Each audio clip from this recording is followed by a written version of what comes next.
thousands and thousands of Ukrainian children forcibly taken into Russia, stolen from their parents. It's sick. Hamas and Putin represent different threats, but they share this in common. They both want to completely annihilate a neighboring democracy, completely annihilate it. Hamas' stated purpose for existing is the destruction of the state of Israel and the murder of Jewish people. Hamas does not represent the Palestinian people. Hamas uses Palestinian civilians as human shields, and innocent Palestinian families are suffering greatly because of them. Meanwhile, Putin denies Ukraine has or ever had real statehood. He claims the Soviet Union created Ukraine. And just 2 weeks ago, he told the world that if the United States and our allies withdraw, and if the United States withdraw, our allies will as well, military support for Ukraine would have, quote, a week left to live, but we're not withdrawing. I know these conflicts can seem far away, and it's natural to ask, why does this matter to America? So let me share with you why making sure Israel and Ukraine succeed is vital for America's national security. You know, history has taught us that when terrorists don't pay a price for their terror, when dictators don't pay a price for their aggression, they cause more chaos and death and more destruction. They keep going, and the cost and the threats to America and the world keep rising. So if we don't stop Putin's appetite for power and control in Ukraine, he won't limit himself just to Ukraine. Putin's already threatened to remind, quote, remind Poland that their Western land was a gift from Russia. One of his top advisors, a former president of Russia, has called Estonia, Latvia, and Lithuania Russia's Baltic provinces. These are all NATO allies. For 75 years, NATO has kept peace in Europe and has been the cornerstone of American security. And if Putin attacks a NATO ally, we will defend every inch of NATO which the treaty requires and calls for. We'll have something that we do not seek. Make it clear, we do not seek. We do not seek to have American troops fighting in Russia or fighting against Russia. Beyond Europe, we know that our allies, and maybe most importantly our adversaries and competitors, are watching. They're watching our response in Ukraine as well. And if we walk away and let Putin erase Ukraine's independence, would-be aggressors around the world would be emboldened to try the same. The risk of conflict and chaos could spread in other parts of the world, in the Indo-Pacific, in the Middle East, especially in the Middle East. Iran is supporting Russia in Ukraine, and it's supporting Hamas and other terrorist groups in the region, and will continue to hold them accountable, I might add. The United States and our partners across the region are working to build a better future for the Middle East. One where the Middle East is more stable, better connected to its neighbors, and through innovative projects like the India-Middle East-Europe Rail Corridor that I announced this year at the summit of the world's biggest economies. More predictable markets, more employment, less rage, less grievances, less war when connected. It benefits the people who would benefit the people of the Middle East and would benefit us. American leadership is what holds the world together. American alliances are what keep us, America, safe. American values are what make us a partner that other nations want to work with. To put all that at risk, if we walk away from Ukraine, if we turn our backs on Israel, it's just not worth it. That's why tomorrow I'm going to send to Congress an urgent budget request to fund America's national security needs, to support our critical partners, including Israel and Ukraine. It's a smart investment that's going to pay dividends for American security for generations. Help us keep American troops out of harm's way. Help us build a world that is safer, more peaceful, more prosperous for our children and grandchildren. In Israel, we must make sure that they have what they need to protect their people today and always. The security package I'm sending to Congress and asking Congress to do is an unprecedented commitment to Israel's security that will sharpen Israel's qualitative military edge, which we've committed to, the qualitative military edge. We're going to make sure Iron Dome continues to guard the skies over Israel. We're going to make sure other hostile actors in the region know that Israel is stronger than ever and prevent this conflict from spreading. Look, at the same time, President Netanyahu and I discussed again yesterday the critical need for Israel to operate by the laws of war.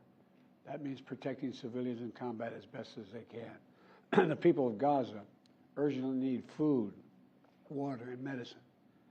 Yesterday, in discussions with the leaders of Israel and Egypt, I secured an agreement for the first shipment of humanitarian assistance from the United Nations to Palestinian civilians in Gaza.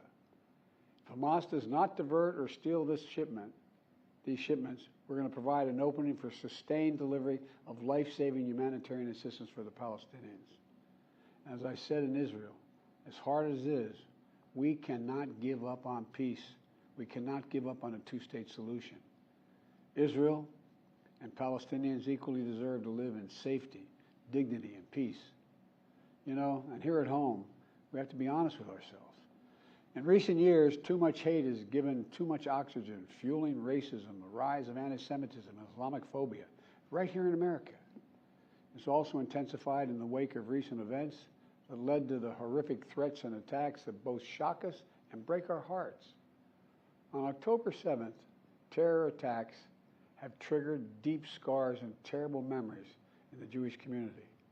Today, Jewish families worried about being targeted in school, wearing symbols of their faith walking down the street, or going out about their daily lives. You know, I know many of you in the Muslim American community, the Arab American community, the Palestinian American community, and so many others are outraged and heartened, saying to yourselves, here we go again with Islamophobia and distrust we saw after 9/11. Just last week, a mother was brutally stabbed. A little boy, here in the United States, a little boy who just turned 6 years old was murdered in their home outside of Chicago. His name was Wadiha, a proud American, a proud Palestinian American family. We can't stand by and stand silent when this happens. We must, without equivocation, denounce anti-Semitism. We must also, without equivocation, denounce Islamophobia. And to all you hurting, those of you hurting, I want you to know I see you. You belong. And I want to say this to you. You're all America.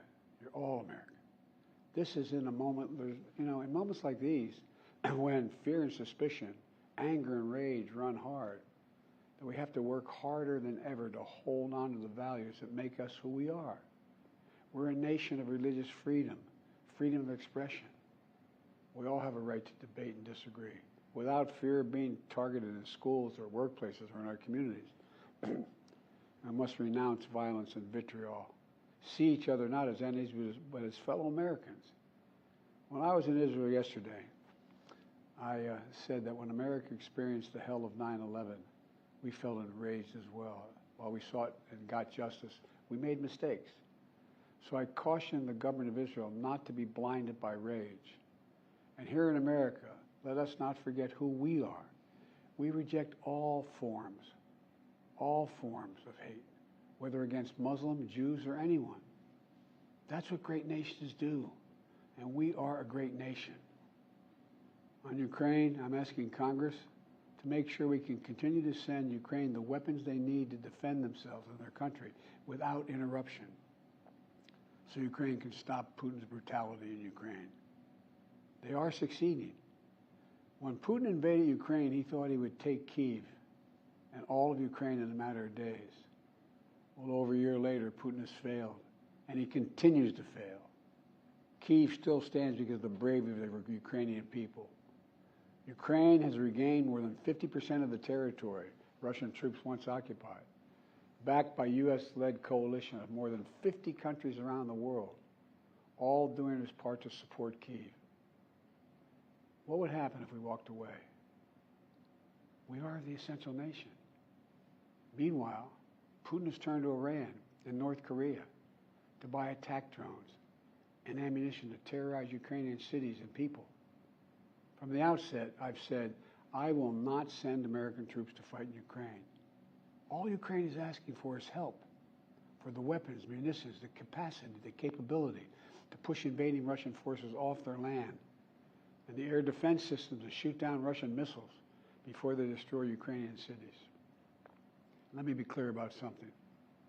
We send Ukrainian equipment sitting in our stockpiles, And when we use the money allocated by Congress, we use it to replenish our own stores, our own stockpiles with new equipment.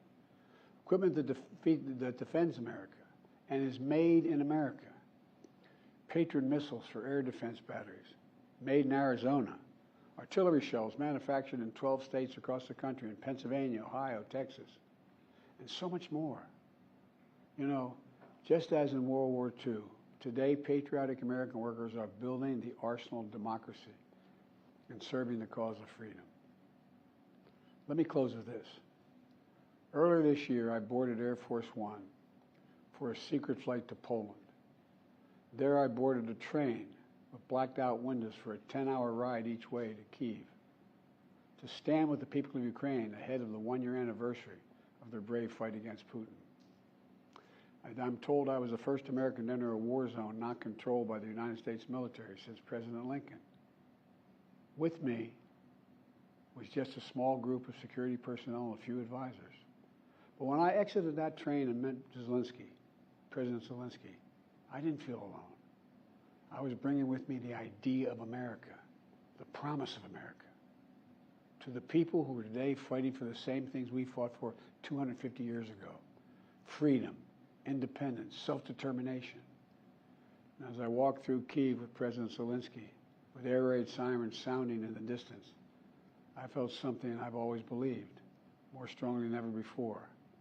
America is a beacon to the world. Still. Or as my friend Madeleine Albright said, the indispensable nation.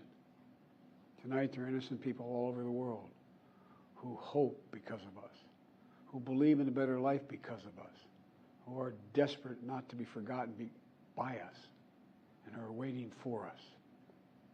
But time is of the essence. I know we have our divisions at home. We have to get past them. We can't let petty, partisan, angry politics get in the way of our responsibilities as a great nation. We cannot and will not let terrorists like Hamas and tyrants like Putin win. I refuse to let that happen. In moments like these, we have to remember who we are. We are the United States of America. The United States of America.